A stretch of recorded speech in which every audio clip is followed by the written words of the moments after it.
Alô você, concurseiro de todo o Brasil, é um prazer mais uma vez recebê-lo em nossa companhia. Seja bem-vindo, meu amigo, minha amiga, a este site de sucesso que vai fazer de você mais um dos nossos campeões esparramados por todo o território brasileiro. É um prazer recebê-lo, sou o professor Jefferson Fiel, professor de matemática e de raciocínio lógico, e na aula de hoje, uma aula sobre matemática financeira, nós vamos falar sobre equivalência de capitais, um assunto muito abordado nos concursos públicos, de uma certa compreensão até considerável, não é de difícil compreensão, mas é importante que a gente dê aí algumas dicas e alguns tópicozinhos que têm que ser levados em consideração na hora de resolver os exercícios. Então vem comigo para iniciarmos a nossa aula sobre equivalência de capitais.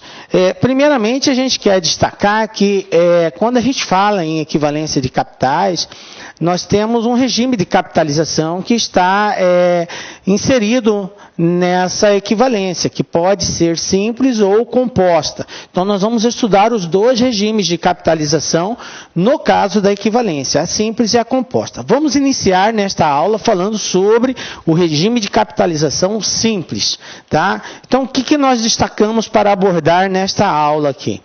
Nós vamos falar sobre um glossário, né? O que seria isso? É uma forma de nós aí traduzirmos o significado de algumas palavras-chave. E isso aqui serve tanto para o simples quanto para o composto, para os dois regimes de capitalização.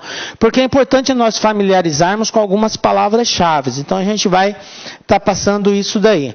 Depois falar um pouquinho da importância do dinheiro no tempo, até para nós entendermos o propósito da equivalência de capitais, conceituar a equivalência e depois a parte prática, que é a resolução de exercícios, a resolução de problemas, ok?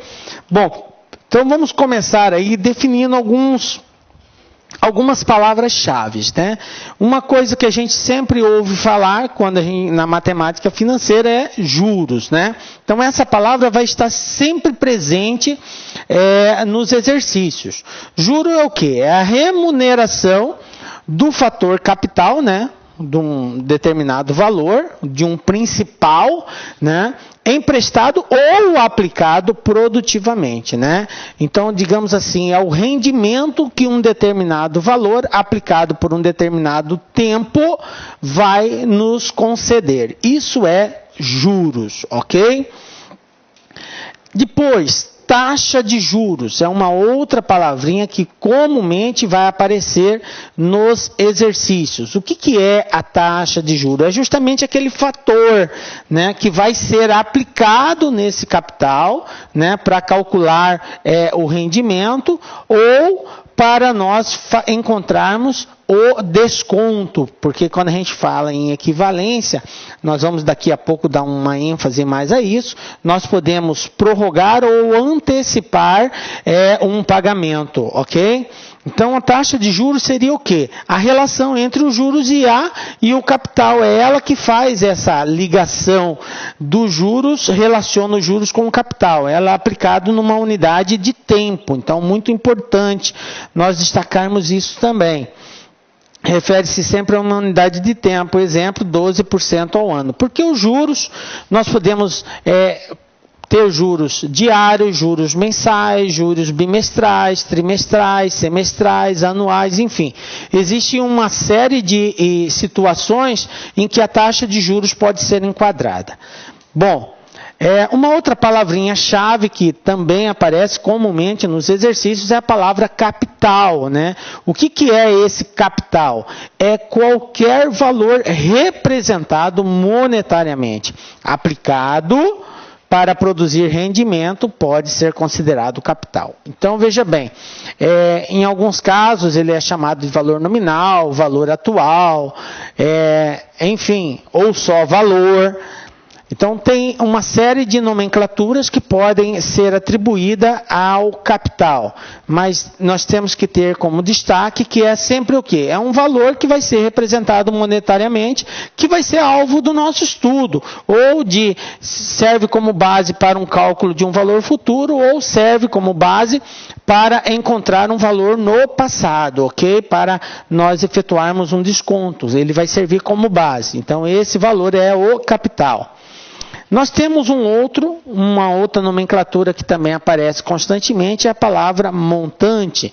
Então, o montante ele está diretamente associado ao capital e aos juros, tanto que nós definimos como sendo a soma do capital mais os juros. Então, quando você ouvir a palavra montante, entenda que ele é resultado da soma do capital que está sendo aplicado, mais os juros que está sendo concedido, ou o capital menos o desconto que está sendo concedido.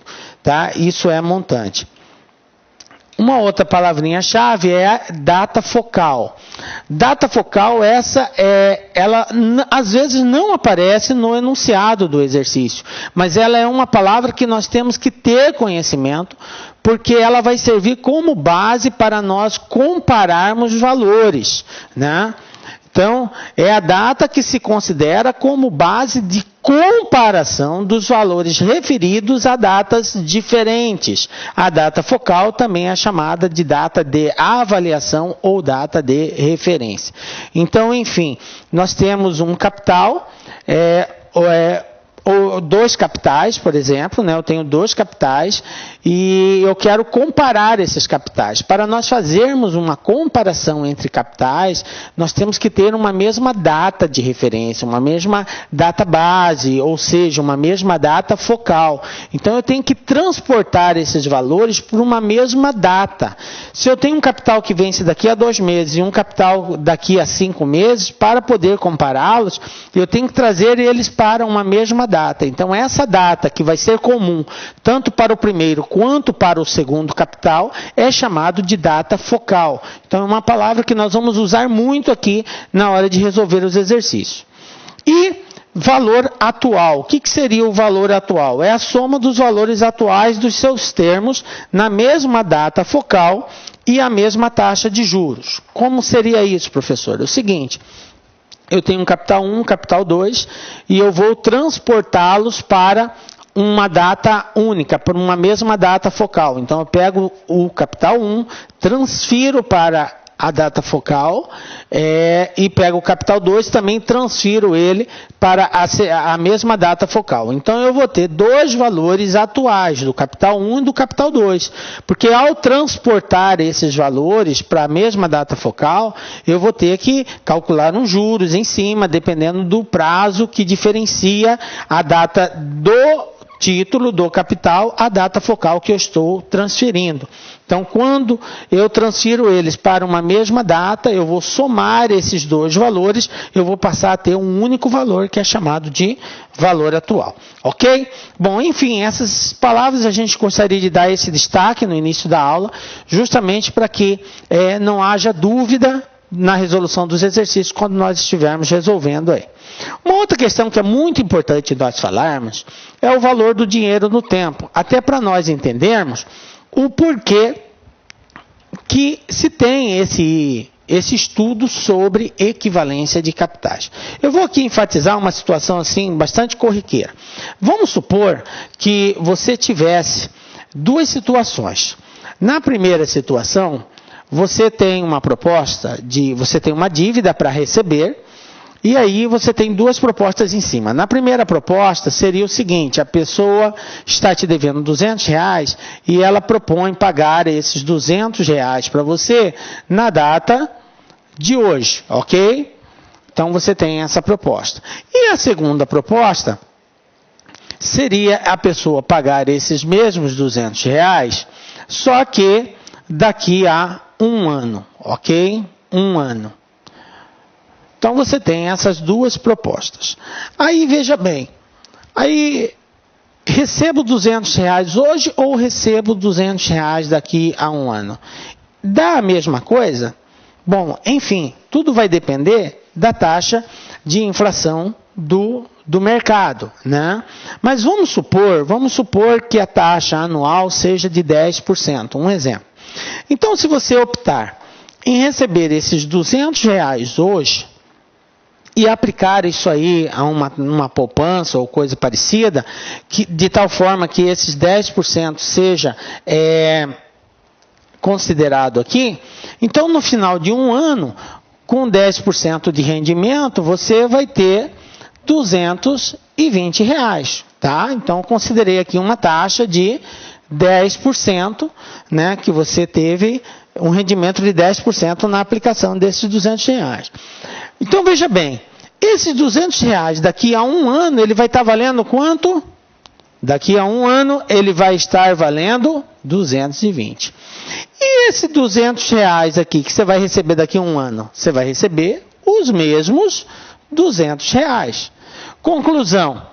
O que aconteceu comparando-se os dois valores? Observe que o valor que você tinha que receber era o mesmo. Só que um recebendo hoje e aplicando ele daqui a um ano vai estar valendo 220. E esse outro não. Se você optar por receber daqui a um ano, você vai receber os mesmos R$200. Conclusão, você vai ter um lucro de R$20, se você optar pelo recebimento hoje. Por que nós fizemos essa ênfase? Para você compreender a importância do dinheiro no tempo. Ou seja, com o passar do tempo, o dinheiro perde valor. Por isso se faz a correção monetária.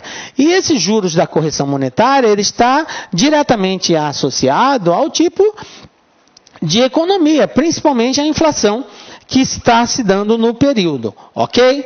Então, está aqui uma ênfase para nós entendermos a importância do dinheiro no tempo. Ele perde o seu valor com o passar do tempo, ok? Dessa forma, nós temos o seguinte. Os problemas financeiros decorrem essencialmente do conceito de que o dinheiro tem valor diferenciado no tempo, né? Acabamos de provar isso daqui. Isto é, quantias iguais em diferentes instantes de tempo devem necessariamente ser consideradas como sendo valores diferentes.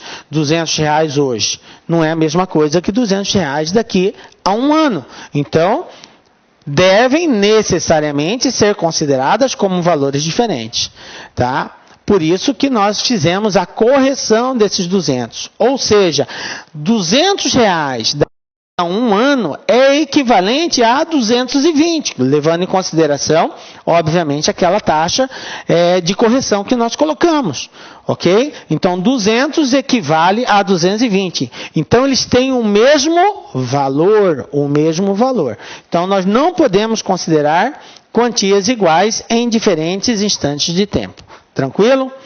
Bom, uma outra questão com relação ao valor do dinheiro do tempo, dado que o dinheiro tem valor diferenciado no tempo, decisões que envolvem diversos capitais em diversas datas exigem que se adote.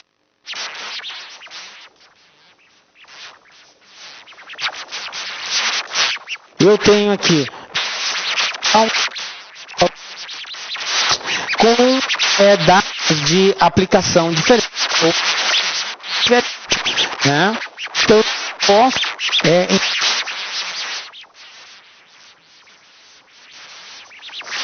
estiverem em datas diferentes, tá? Então, o padrão, tenho que colocá-los no mesmo padrão para poder fazer a escolha. Qual é a melhor aplicação, qual é o melhor investimento, enfim. Comprar à vista ou a prazo, investir em A ou em B, substituir pagamentos, são situações corriqueiras para todos. E diretamente a gente vivencia isso na prática, né? Às vezes você chega numa loja e compra um determinado produto e você tem uma série de opções de pagamento. Você pode pagar à vista, você pode pagar em 2 vezes, você pode pagar em... Olá, meus amigos, minhas amigas, sou o professor Luiz Antônio de Carvalho e estou aqui para fazer um convite convite muito especial para você que está se preparando para o concurso do Banpará 2018, cargo técnico bancário. Nós, aqui da Lá Concursos, nós preparamos não um curso normal. Gente, papo sério, papo reto, um super curso, um curso super competitivo, um curso ponto a ponto digital, um curso super atualizado, que eu tenho certeza absoluta, se você cumprir as nossas orientações pedagógicas, você